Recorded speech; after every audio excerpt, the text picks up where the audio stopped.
जय महाराष्ट्र मित्रांनो, स्वागत आहे तुमचं माझ्या आणखी एका नवीन ब्लॉगमध्ये. आपण ओला उबेर सुरू केलं सकाळ सकाळी. 2 ट्रिप मारलेत आपण उबेरच्या. हडपसर 2 ट्रिप पण झालेत आपल्या. दोन्ही ट्रिप प्रीमियरच्या होत्या.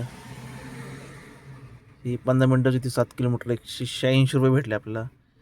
त्यानंतर ही होती 8.5 किलोमीटर, 18 मिनटं लागले. ही पण प्रीमियरची होती. अशा पद्धतीने आपल्या 2 बुकिंग झालेले आहेत. तर बघू नेक्स्ट बुकिंग कुठली पडते, देतो तुम्हाला अपडेट. तर मित्रांनो, आपल्याला बुकिंग पडली नेक्स्ट. जवळचीच आहे, 1.5 किलोमीटरची आहे प्रीमियरची. जवळची 1.5 किलोमीटरची असल्यामुळं उचलली. जवळचे उचलायचे, सोडायचे नाही. चालू आहे कस्टमरला पिकअप करायला आलं इथे हॉटेलमध्ये. तर चला, ड्रॉप झाला, भेटू.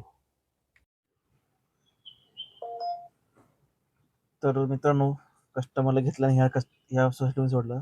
इथून एक परत अजून एक बुकिंग पडली आपल्याला 2 किलोमीटरची. जवळजवळच्या बुकिंग पडाकलेत आज. पण ठीक आहे, काय करणार, सोडायचं नाही. आलोय तर कस्टमरला पिकअप करायला पण आलोय. काय कस्टमर घरात बसून बुकिंग करतात, यांना कधी कळणार काय माहित, काय बोलणार. चला भेटू. तर मित्रांनो, आता आपण आलोय ताथवडेला. तिथून पहिलं कस्टमरला पिकअप केलं, तर तिथनं सोडलं आपण कोरेगाव पार्कला. आणि मग आपल्याला बुकिंग आली वेस्टर्न हॉटेलमधनं ताथवडेला. आली कंपनी इथं सोडलं आपण भेटला.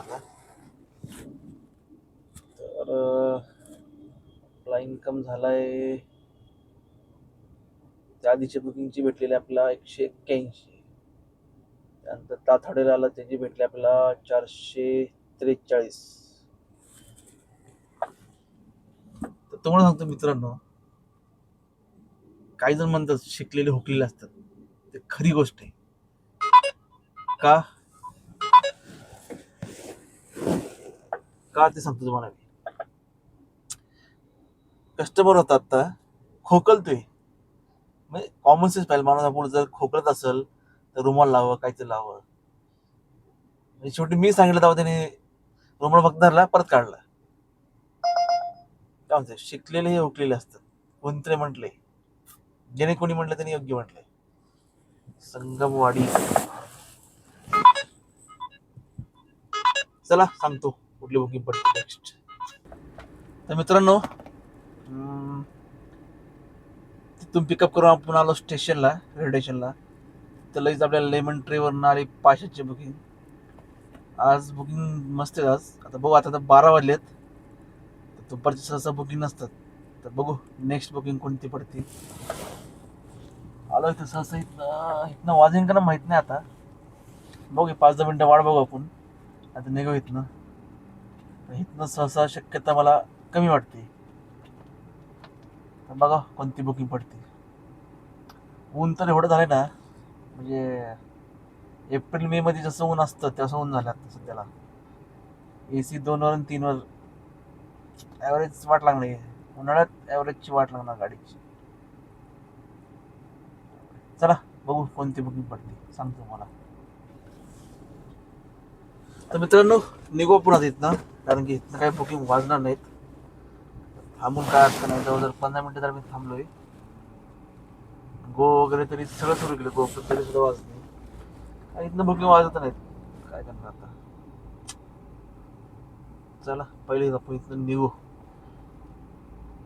पण निघून बघते मग कुठं थांबतोय आपल्याला. गाड्या तर एवढ्या झाल्यात.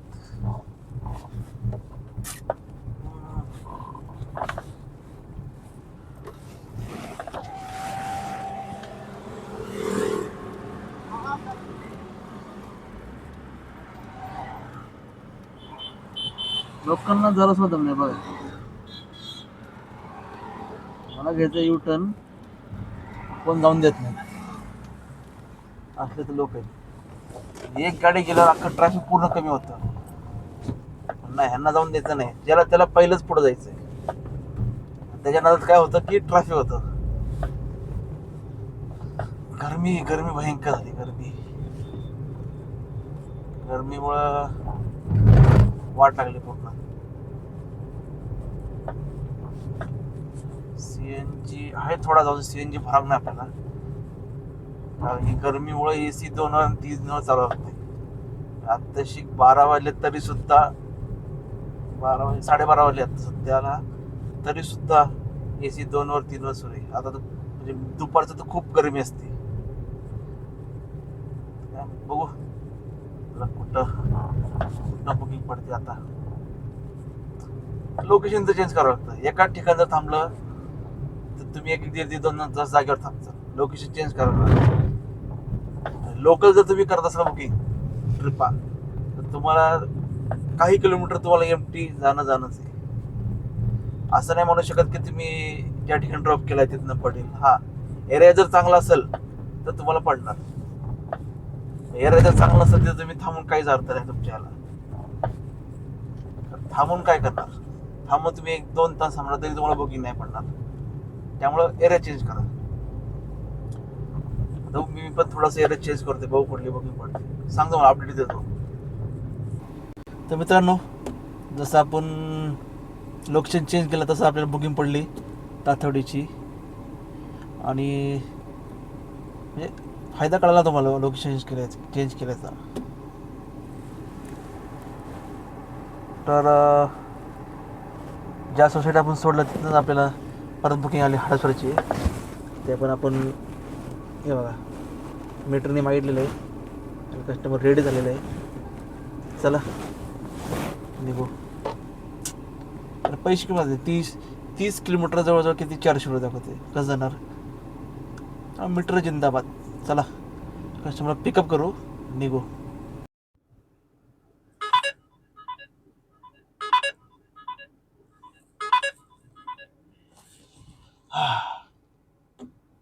तर मित्रांनो, आल्या आता आपण इथं मगरपट्ट्यात. तर ही बुकिंग घेऊन आलो मी मीटरने. आधी कस्टमर बोलला, म्हणजे कस्टमर मी बोललो की 25 किलोमीटर होईल.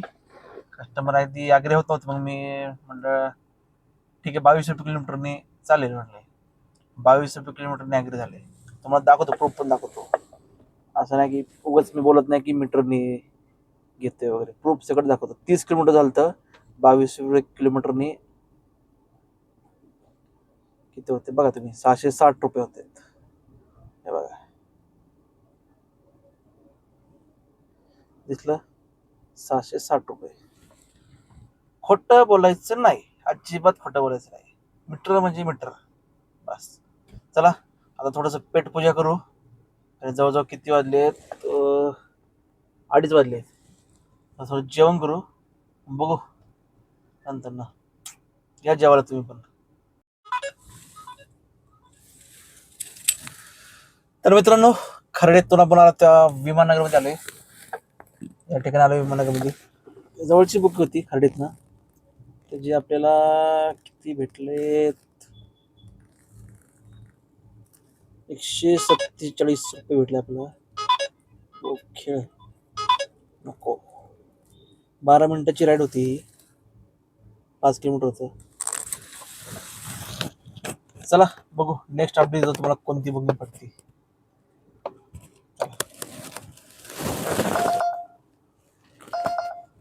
हडपसर नको, हडपसर नको, हडपसर नको. तर मित्रांनो, तिथून शिवाजीनगर 1-2-3 बुकिंग मारले. त्याचे 2 बुकिंग मारले जवळजवळ 100 आणि 120 होती. एक 100 आणि 120 होती. तिथून मग पडली आपल्याला डायरेक्ट खर्डी. तो आला आता खर्डीला. जवळजवळ आज आपला उबेर आणि उबेर आणि ओलाचे रिचार्ज सोडून आपला जवळजवळ 3,500 रुपये, हा बरोबर 3,500 रुपये आपली अर्निंग झाली आजची. आज चांगला दिवस गेला आज. तसं आपलं 3,000 टार्गेट होतं, पण चांगला दिवस गेला. चला आलो आता आपण पार्किंगला. तर भेटू आपण उद्याच्या ब्लॉगमध्ये. व्हिडिओ आवडला असेल तर लाईक आणि शेअर करा. चॅनलला महत्वाचं म्हणजे चॅनलला सबस्क्राईब करा, ते महत्वाचं. तुम्ही चॅनलला सबस्क्राईब करत नाही. चला भेटू पुढच्या व्हिडिओमध्ये उद्याच्या. तोपर्यंत बाय.